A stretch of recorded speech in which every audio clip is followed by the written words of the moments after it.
very judgmental, and I hope that explanation will suffice. The second thing I want to say, my beloved brothers, before I speak, I beg each one of you to be present here with me. What do I mean by being present? I do not mean only physically, I mean also emotionally and spiritually. Sometimes they say, words matter. Sometimes a word, a phrase can impact on your life forever, can change you forever. Right? And I'm speaking to you at a time when the Ummah is bleeding. I'm speaking to you at a time when our homes have become very, very sad places. I'm talking to you at a time when fathers have become emasculated. As someone said, we are living at a time when the father does the providing, the mother the deciding, and the children the overriding. That's true. We are living in very, very bad times. And I deal with the community. I deal with the sadness in this community, the length and breadth of this country. So my heart aches, my heart pains. I cannot always be clinical when I listen to people. For example, I just share once, there are many stories to share, but I want you to make a commitment. Are you prepared to make this commitment? I'm going to give you, inshallah, 5 ideas. Are you prepared to implement it? Yes or no? Are you prepared? All of you speak English here? That's good. Right? You're going to implement it, inshallah. Right? Because this is very, very important. Right? Now, when you ask any person that is a public speaker, you ask him what legacy you want to leave behind, he probably will tell you the following. He says, I hope that when I speak with sincerity, I connect with the hearts of the audience, they internalize that knowledge, they manifest it in new behavior. When people look at them, they say, hey, there's something different about you. I've seen a change. That's what we need to see. As Imam Ghazali said, there are 5 stages in a child or in any education. The first is the audience must listen. They must be silent. They must memorize. They must practice and teach it to others. The best way of learning is to teach it to others. So in your own mind, my brothers and sisters, I want you to say, you know what? I want today to be a tipping point because I'm not sure I'll be alive tomorrow. I want today be a point in which, inshallah, when you go home, you transform your home. Instead of being a site of contestation and struggle, is a place of joy, of happiness, of love, of affection. This is very important, my friends, my beloved brothers, and my beloved sisters. So I want to just share with you this one story that came to my mind. Some years ago, a sister phones me up. She tells me, brother, my husband and I have a problem. My husband will not come to you for counseling. He said, he's got no issues. He said, when you got issues, you go and see him. And on the Sunday, I got this message from her. My beloved brother, I'm sorry I cannot see you today. My husband broke my legs and I'm in hospital. Now look at that. So there is a solution. There is a way to do things. So the first thing I want to say to you, and I want to share with you the characteristics of a happy home. There are many. I'll give you 5, inshallah. The one is, a home is a place where there is an expression of love, where there is affection, and that's very, very important. The other day, I was dealing with a particular family, and the mother sits there, and she speaks to her sons and daughters. All of them are married. They're all staying on their own. And the mother was very emotional. She was crying. She said that my home is open to all of you. I invite you all the time. But none of you ever asked me to come to your place. Not that I want to come. And she was crying. But that's okay, you see. Tears are a rahmah. I wasn't really agitated about the tears. Tears can be cathartic. It's good. But what I was agitated about, their sons and daughters are looking at the mother. She is crying. No one went there to comfort her. No one went there to hug her. Mommy, we're sorry, Ma. Don't cry, Ma. Don't cry, Ma. We are sorry, Ma. Don't cry, Ma. I couldn't believe it. What is natural? It is natural to love your mom and dad. It is natural to be inclined to them. It is natural for you to speak in a lowered voice. It is natural to respect them. It is natural to sacrifice your life for them. It is natural. If it did not happen, you've got to do it. If your mom and dad never hugged you, be the first one to hug them. Be the first one to hug them. Therefore they say, you know what? Our regrets are greater than our love. Therefore more wreaths are strewn on the floor than roses that are given. There are two kinds of tears, my brothers. There are two kinds of tears. There is the tears of sadness. When you miss the person you love and they miss you. And you cry. And you thank Allah for the opportunity you had to have such wonderful people around you. But there are tears that are more voluminous. Those tears of regret. So, I want to say this to you. If you have never ever done it, if you never done it, because our Nabi sallallahu alaihi wasallam was very expressive about his love. He was demonstrative about his love. You and I know that. My first suggestion to you is this, that if you have never done it, if you never told your father or your mother, tell them today, Mommy, Daddy, I love you. I love you. If you have never hugged them, hug them today. No matter how difficult it is, because tomorrow you'll be hugging the grave. Hug them today, I beg you. I beg you. I beseech you. Do it today. I just share a story regarding that. There was a teacher who was very nervous about his first day at school. He said, will the students listen to me? He went, he was very nervous, but no one listened except one girl. She was very attentive, she was very, very bright. She had the outer trappings of beauty. The whole world was an oyster. Then 3 weeks, the second semester, she hadn't come back to school. So the teacher asked the registrar, where is this girl? He said, haven't you heard? She committed suicide. He said, I'll never rest until I find out why she did what she did. He went to the home, he met the mother and the father. They were loving parents, but they never expressed the love for the child. They never hugged the child. They never told the child, I love you, my child. Allah bless you. I mean, they're not Muslim, but whatever, right? So he began now to teach his pupils once a week how to show love to your family. This story was a tipping point for me. A tipping point for me. What happened? One father recounts the story. He said, one day when I was relaxed in my armchair, my son came to me and said to me, Daddy, Daddy, would you please stand up? I was taken aback by his request. My son hugged me and kissed me on my cheeks and he told me, Daddy, I love you. I began to cry. I began to cry.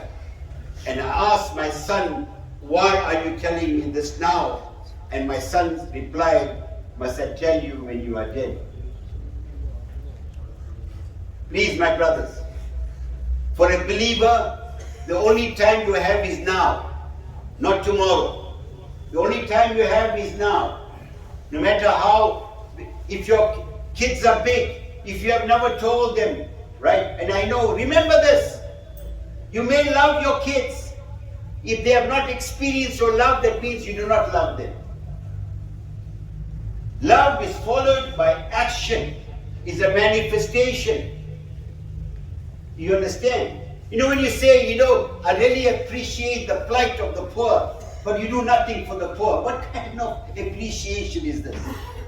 So the first thing, my friends, right, please do it today.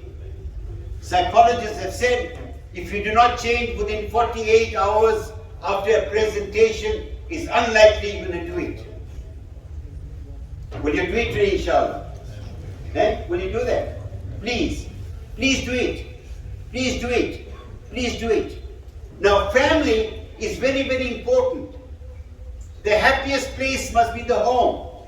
You can't fight two wars, you see. One in the business world and the other at home.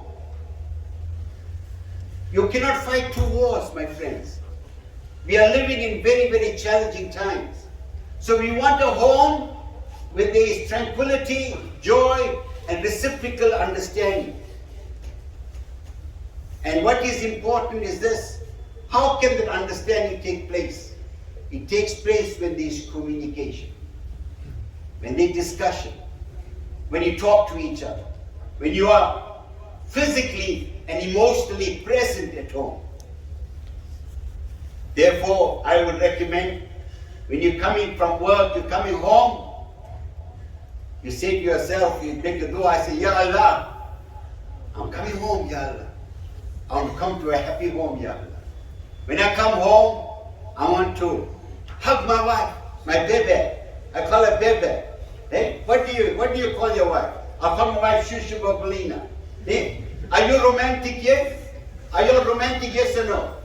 So if you look very unromantic and I'm conducting classes free of charge. Imagine you go home now, you tell your wife, hug baby. She might die of shock, right? Then your dua is accepted, right? No. So what is important? And that's it, you see. So when it's very, very important, right? That, so you prepare. And your wife, she says, my man is coming home, man. And she's prepared for you, right? How exciting is this? Right or wrong? Okay? The first thing you do when you come home is to give your wife a hug. Tell her, baby, I missed you, my darling. My ﷺ. I missed you too. Now it shouldn't grow up seeing a father and mother demonstrating that love and affection. That you're teaching them. You're teaching our children how to display affection. Are you not? That's what you are doing. You are displaying, you're showing them. This is what it's all about. And then you hug your children. Eh? Hug your children. That's very, very important. And communicate. Talk about the day. They say eating time is meeting time. Meeting time. How good is it? Have a conversation. And you ask your wife, my darling, how was your day today? She'll say, you know, out of 10, I score myself 4. You say, what happened, darling? I said, I'll speak to you later. You ask the children, they ask you. Every day you're talking to each other. Are you not doing that? It's critical, right? It's critical. The third important aspect I want you to understand is this, that today we are so concerned about developing children with healthy self-esteem, we forget to make them, instead of make them self-confident, we should make them Allah-confident. We should make them Allah-confident. Create in them a love for Allah and His beloved Rasul sallallahu alaihi wasallam. Connect with their hearts. Connect with their hearts. Right? And also, when they see you, daddy and mommy, showing love to each other, playing the respective roles, there is no confusion. You are the man, a man of courage, a person who makes decisions. You are the woman, nurturing, loving person that you are. In the the daughter grows up, she says, I want to be like my mother. And if I get married, I like to get married to someone who has the qualities of my father. How beautiful is that? Is that not beautiful? Hey, are you not promoting the institution of marriage? Right? The other important aspect, which is also very, very critical, very, very important, is this. Is giving our children positive attributes. Very, very important. Right? Because 85% of what is said to children is often negative. Like you're stupid, you're silly, you're like your mother. Your mother says you're like your father. You say those things. The children grow up with negative self-talk. But you must say, hey Muhammad, inshallah someday you're going to be a leader. How good is it? Inshallah Muhammad, when you grow up, Allah is going to be pleased with you, Muhammad. Fatima, when you grow up, you too be that leader. You are going to be a person that promotes the deen of Islam. And Allah will be pleased with you. How nice is that? Right? How good is that? Giving children positive attributes. And the three things that are, I'm just warming up here, right? Will you invite me again? Are you enjoying my talk so far? Right. Autographs later, please. Really, I'm having a good time here. Really. Are you having a good time? You making dua for me? Make dua for me. Right. My wife, she may say to me sometimes, darling, you don't spend enough time at home. I said, when you married me, you said you want an outstanding husband, so outstanding outside. I just have my humor. I'm also humorous. Right? I don't want to chastise you. Right? I want to share this story here, which is important. Some years ago, I stopped at 1:05, right? No, I like to respect wishes, because you will not invite me again, right? And I don't like it. Right? So anyway, some years ago, I got a call, and the man tells me that, you know what, my wife and I have an issue. I said, what's the issue? He said, well, the issue is, in all the 12 years of marriage, I've never experienced my wife's love. But I can deal with it, but I cannot deal with the fact that we have a child and the child not experiencing the maternal love. So he said, what do you do? What do you want to do? He said, I want to stay in the marriage. So what about your wife? He says, well, I must ask her.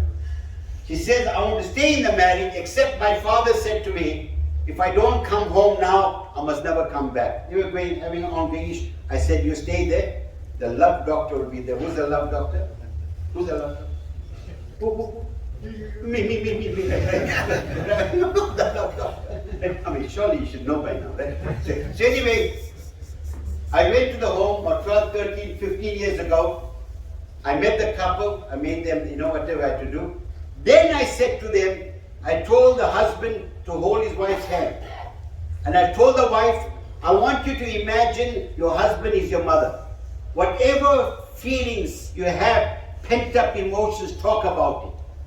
And she said, look at this here. Because it's very, very important. Because all of us carry baggage of sorts. You know that? Right? So anyway, she said to him, Ma, why did you leave me when I was a child, Ma? Allah gave me such a wonderful child, Ma. So loving, Ma. I do not know how to show him love, Ma. Because you and Daddy never showed me the love, Ma. And why did you leave me, Ma, when I was a child, Ma? Then she said, Ma, Allah gave me such a wonderful husband. Caring, affectionate, kind, magnanimous.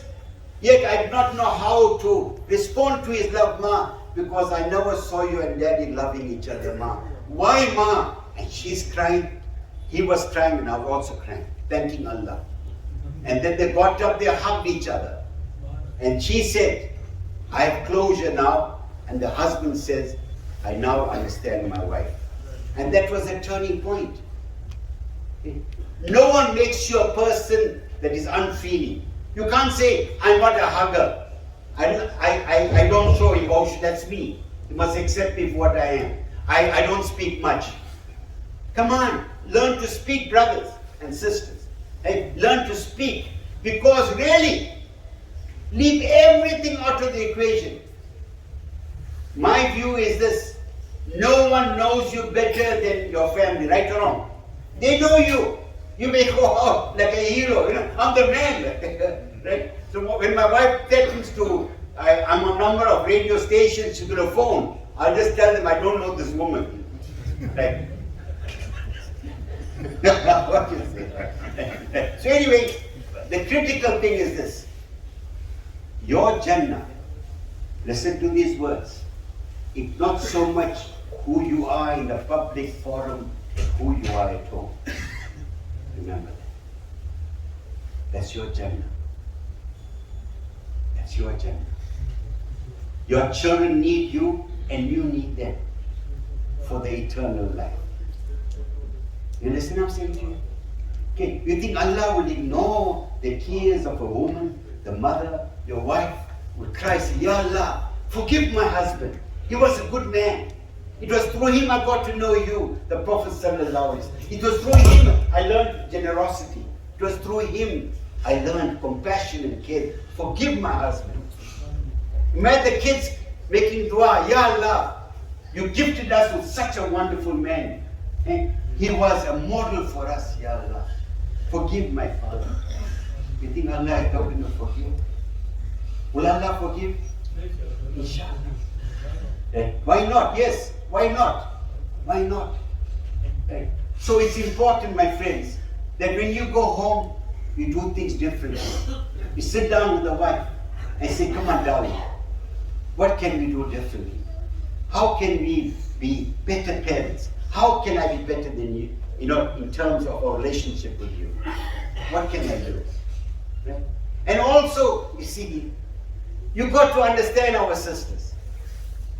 How many of you understand your wife? Put your hands up. No hands up here. Anyone? No. If I had anyone here, my brother, I'd say you're a wali then. You know. Right. Anyway, now, so remember this. I'll give you a differences between a man and a woman. On average, a man speaks 12,500 words a day. On average. The wife speaks 25,000 words. Today. So when you go home, you ask your wife, how was your day? She's going to give you 25,000 words. But be patient. She thinks you will look for a structure, but understand, let it come out, right?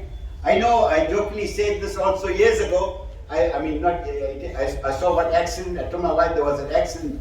Oh, she asked me details like a detective. What speed was he driving? You said he was injured. Where was he injured? So now I go home, I said, darling, I have no accidents to report. So in conclusion, this is what I want you to do. Please, my brothers, I want you to start hugging your children. And in hugging them, also forgive them.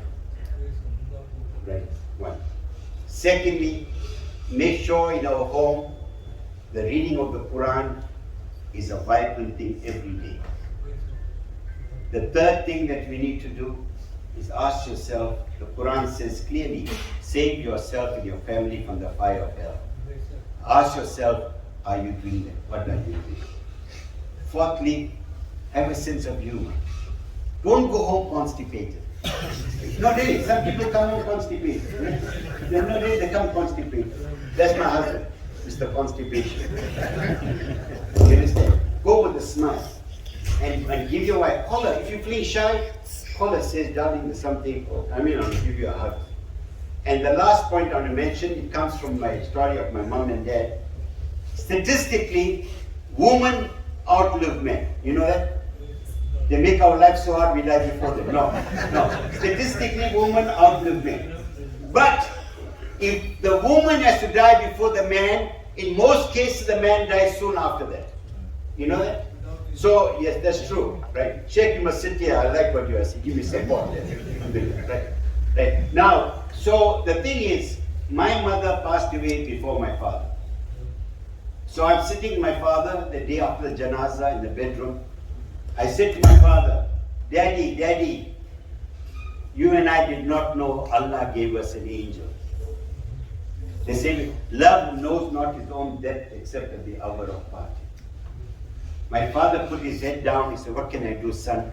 I cannot turn back the clock. The day my mother died, that's the day my father died spiritually. Soon after he passed away. So let us make dua for our parents. Allah grant them high stages in Jannah. Let us make a commitment, a real commitment, inshallah, that we're going to transform our homes, inshallah. We'll reconnect with our families, inshallah. We love our families. We believe in them. We support them. That we listen without interruption. You understand? And last but not least, the Ummah is bleeding, as I said. Let us make dua for the Ummah. That Allah elevates the pain of the Ummah, inshallah. May Allah give you barakah in your rizq, inshallah. With those few words, Jazakumullah. Assalamu alaikum wa rahmatullahi wa barakatuh.